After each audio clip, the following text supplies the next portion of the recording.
Hundimiento del PSOE en Aragón que firma su peor resultado histórico. Veámoslo.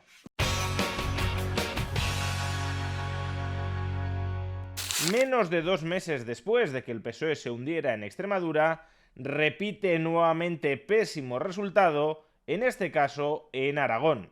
Si en 2023 ya les fue bastante mal, hasta el punto de perder el gobierno de esta autonomía, ahora en 2026 les ha ido mucho peor. Retroceden 5 escaños y 5 puntos porcentuales de voto hasta igualar el peor resultado de toda su historia en esta autonomía. 18 diputados y el 24% de los votos. Este hundimiento del PSOE, además, hay que dimensionarlo con el fuerte apoyo electoral que han recabado los partidos que hacen oposición nacional al PSOE. Lo que algunos llamarían la derecha, si bien este es un término demasiado generoso para incluir a algunos de ellos. Me estoy refiriendo concretamente a PP, Vox y Se acabó la fiesta. Entre estas tres formaciones políticas han alcanzado el 55% de todos los sufragios de la región.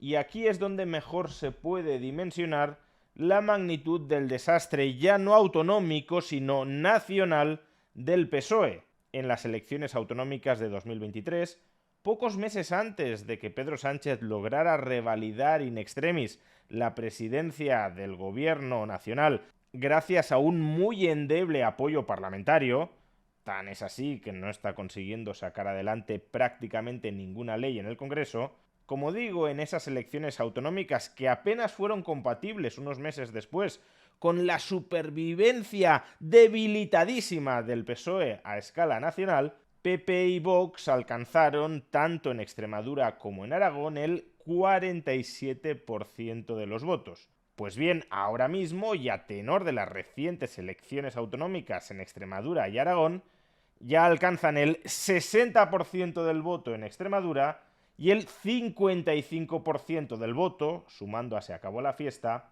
en Aragón. Si estos resultados grosso modo se reproducen en muchas otras comunidades autónomas, ya os podéis imaginar que si en 2023, con porcentajes de voto mucho más bajos, Pedro Sánchez casi no consigue permanecer en la Moncloa, ahora mismo, directamente, si se celebraran elecciones nacionales, estaría fuera. Quizá por eso, por cierto, estén tan nerviosos y durante la última semana, como ya hemos comentado en este canal, emprendieran una deriva abiertamente autoritaria dirigida a censurar o incluso a prohibir las redes sociales.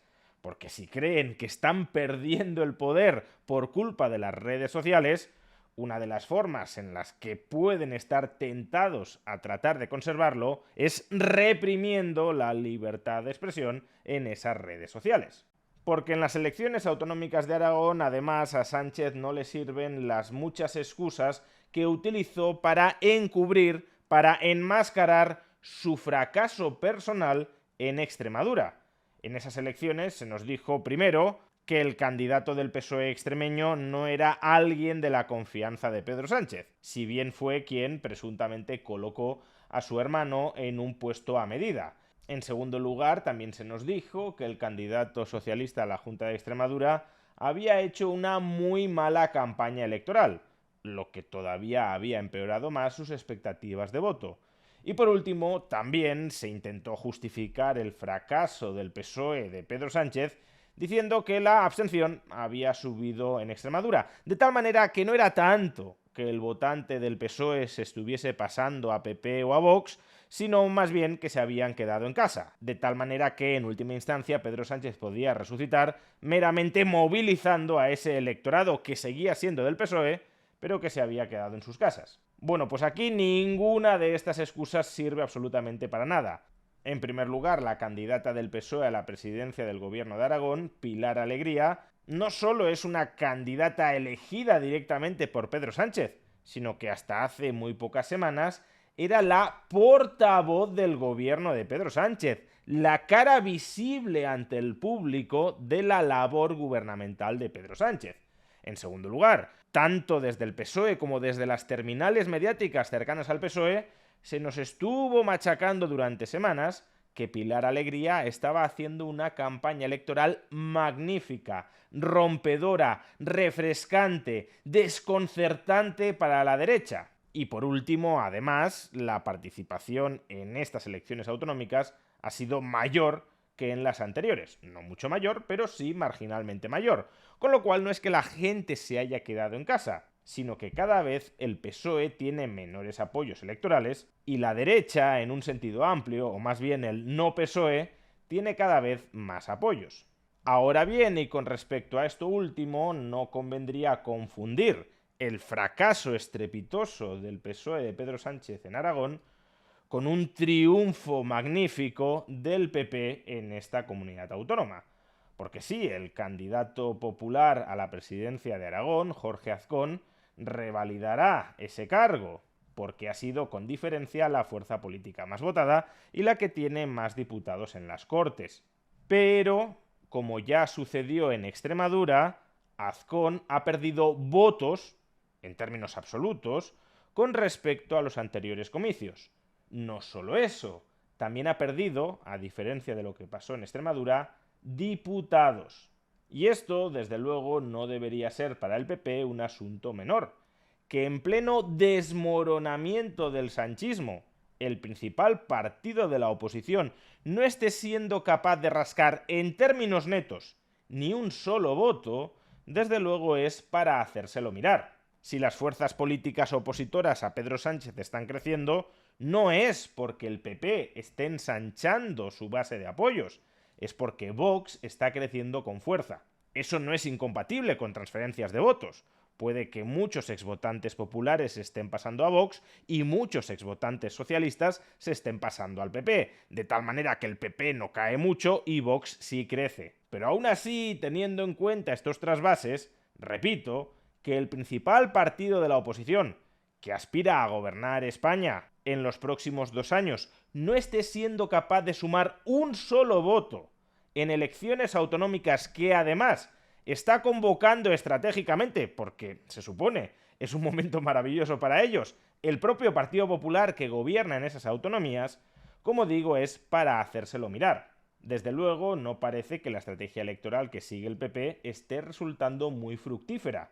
Están viviendo de las rentas del antisanchismo, pero no están consiguiendo seducir a un solo votante. ¿Y por qué no están consiguiendo seducir a un solo votante? Bueno, cada uno tendrá su opinión. La mía es que el PP es un partido fosilizado que no está siendo capaz de ilusionar a nadie porque no está siendo capaz de plantear ninguna propuesta programática que dé respuesta a ninguno de los muchos problemas económicos y sociales que tienen los ciudadanos. Exactamente qué propone el PP, exactamente qué quiere hacer el PP. Lo único que sabemos que quiere hacer el PP es echar a Pedro Sánchez para ocupar su puesto. Pero a partir de ahí, ¿qué quieres hacer con el poder? Pues o no lo saben, o si lo saben, no quieren decirlo. El PP está apostando a la estrategia rajoyana de heredar el poder conforme el sanchismo vaya implosionando internamente. Y esa estrategia te puede funcionar a corto o medio plazo. De hecho, es probable que le funcione a Feijóo para llegar a la Moncloa. De ahí que no tenga ningún incentivo en modificarla. Pero es a largo plazo una estrategia perdedora, porque si lo único que sabe prometer el PP es que van a echar a Pedro Sánchez del poder, entonces también hay otros partidos que sí proponen muchas otras cosas que también pueden echar a Pedro Sánchez del poder. En todo caso, déjenme terminar este vídeo con una muy buena noticia. Podemos, que en las elecciones autonómicas de 2015 llegó a conseguir, con Pablo Echenique como candidato, 137.000 votos en Aragón, más del 20% del total, apenas superó ayer los 6.200 votos, menos del 1% del total. Se acabó la fiesta, prácticamente triplica en votos a Podemos. Y desde luego es muy buena noticia, como decía, que este partido que tanto ha hecho por pervertir las instituciones, la convivencia y las políticas públicas en España, termine por desaparecer de todas partes.